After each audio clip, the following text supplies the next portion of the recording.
Assalamualaikum warahmatullahi wabarakatuh. My name is Muhammad Wijaya. I came from Imperial L class and of Universitas Muhammadiyah Yogyakarta. And in this chance, I would like to present and explain about philosophy of fallacy ad hominem in our daily life. And let's get into it. So first thing first, what is fallacy ad hominem? So fallacy ad hominem occurs when instead of addressing someone's argument or position, you irrelevantly attack the person or someone aspect of the person who's making the argument, and which means this would make an irrelevant argument by attacking the person subjectively by looking at the person. For example, you're ugly, you're wrong because you're ugly. That's for the most simple example. And the fallacious attack can also be direct to membership in a group or institution, but normally this is happen during an intense and heat debate situation. Ad hominem is also invalid and abusive. So normally ad hominem is used when someone's was already um, already ran out of relevant argument, so they're in a hate situation of debate and they still want to win. And but using an ad hominem is still not considered as a good thing by society because it's irrelevant, and it would make your arguments are not making any sense because attacking a person won't change or wouldn't fight the argument our opponent have. Next, so the question is how it started, like the mechanism. So first thing first, the mechanism or the process of the ad hominem would be started by the person will start to ignore the argument will bring.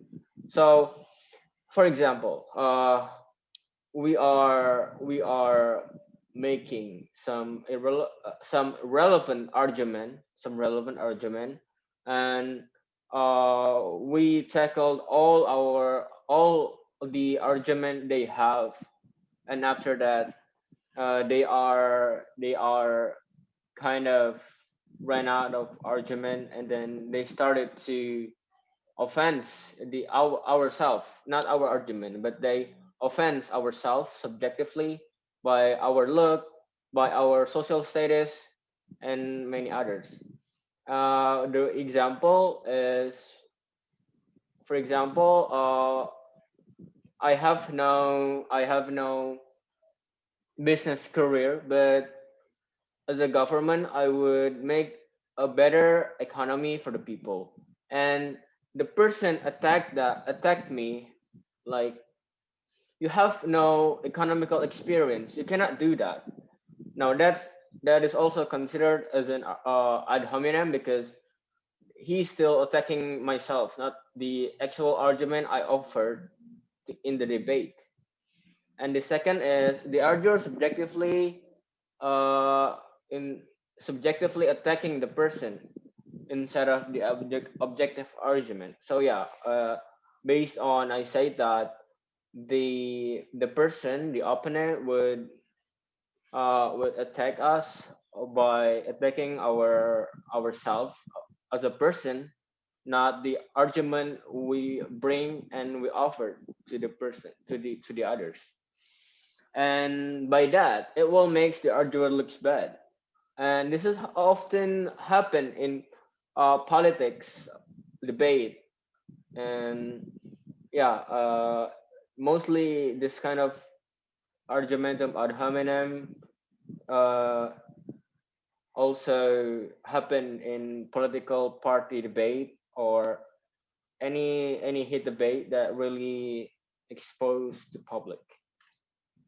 But but without our recognition, without realizing it, it also happens to our life. And the types of ad hominem. So there are at least four type of argumentum ad hominem. The first one is abusive one. This is where the person is directly attacked. Uh, for example, this woman shouldn't do a man's job. So based on what I said, they would attack the person by the social status they have, based on how they look, based on uh, they are as a person, not the argument. And this is the most often ad hominem that we would see in our life. And the second thing is circumstantial. Personal circumstances motivate a person's argument, so it must be false. For example, this car is proven to get great mileage. Yeah, right. You just won my sale. That's for the example. So the personal circumstances, circumstances, or the circumstances of the person motivate a person's argument. So they would consider the thing as a false thing. The third thing is guilt by association. Due to an association to something negative, an argument is discredit. For example, Paul Platt was evil and against religion, and all people against religion are bad. So this is quite similar to stereotyping or generalizing a thing by how it looks. For example, Indonesian or our people oftenly say that Karl Marx is bad and Karl Marx is against religion. Ever say that religion is is bad, and then now some of people are saying that uh, saying and stereotyping people with no religion are a bad person without knowing the context of the Karl Marx statement. And of course, that's ad hominem because you're attacking a person. And the fourth is tu quoque. So tu quoque is a past action to discredit your argument. So the example is you don't believe that cheating is bad when you cheated on your wife. So yeah, that's the four types of the ad hominem. But does it really happen in our daily life? Yes, it does, and it really happens so often without our realizing, without realizing it, and it's under our consciousness that we even sometimes did that. The first example is using someone's education level as a means to exploit and degrade the opposite argument. The example is you didn't even finish high school. How could you possibly know about this? So this argument or argumentum ad hominem has happened to those who addressing their opinion or addressing the facts, well, but they have a low education, and surely this is an ad hominem because it's still attacking the person and so on. Um, and this is oftenly happen, and this is considered as an abusive type. And the second is use of marital status to invalidate an opinion of someone's of a different status. For example, how can you make a decision about someone having a marital problems if you have never been married yourself?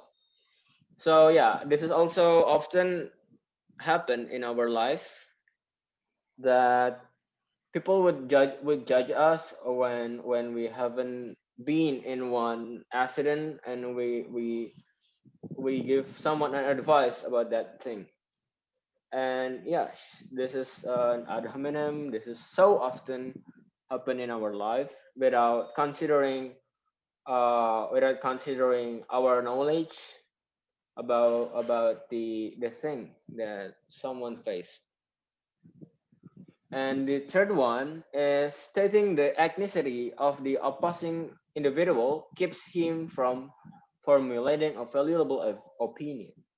For example, you're not from the US. You could never understand what it's like to live in a country like that. So this ad hominem, this example normally happen when someone's proposing an opinion regarding a country that they have never been live or they visit before. And yeah, this is quite similar to the second one because the person who does the ad hominem doesn't consider the knowledge or the possibility that the opinion itself. The last one, why we should not do this? The first, the argument would not be relevant and it's subjective, so it's not a proper argumentation to be used during a debate, especially a formal one. So based on what I said before, because it's attacking a person instead of the argument they have, this would be so irrelevant. It would be so offensive. It would harm your even it would be harm your image because people will consider you're a same person. And the second one, if you were a public figure, this can be a shame for you because this is not a thing that you should not. This is not a thing that you should practice. Sorry, there's a typo here. So this can be a shame for you because this is not a thing that you should practice, especially in front of public, because by addressing it, it would be a controversial.